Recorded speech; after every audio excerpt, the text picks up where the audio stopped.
My own father was in prison for most of my life, from when I was about 5 till high school years.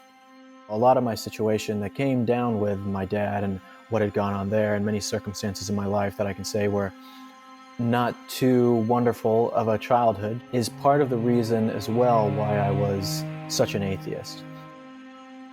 I mean, I was just like born into a world where anything that you try to interpret beyond what you can see and touch is a fantasy. I was ambivalent about any higher power, if you will, and really turned to myself. So I guess you could say I was my own God. I was on the throne. It was me who I turned to, and it seemed like I was the only one that I could depend on. How could there be a God when all of these horrible things have happened to me, and these things continue to happen to everyone else? The Christian cancer patient still dies, the Muslim wife gets in a car accident, the Jew gets hit by a car walking across the street, right? These horrible things happen to people. Why would God allow these things to happen? But you just realize that's not the reason for me not to believe in God. That is the reason for me to believe in God. The fact that these horrible things happen to me and that I screwed up a lot of things in my life, that is all the reason for me to say, okay, now I understand the truth.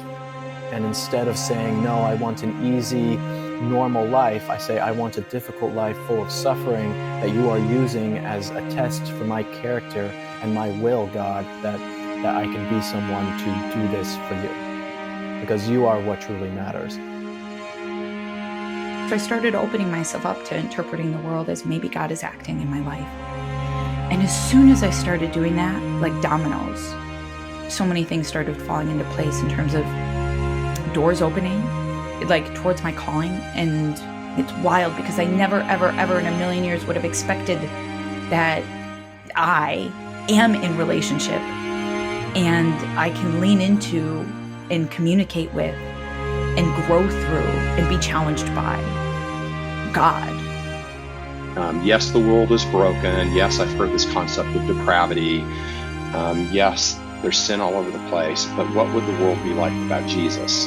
And so basically wept that whole night in the hotel room, kind of on my back and on my stomach on the floor, and saying, Lord, I can't believe what a rebel I've been. I've had this all wrong. And yeah, came to Christ that night.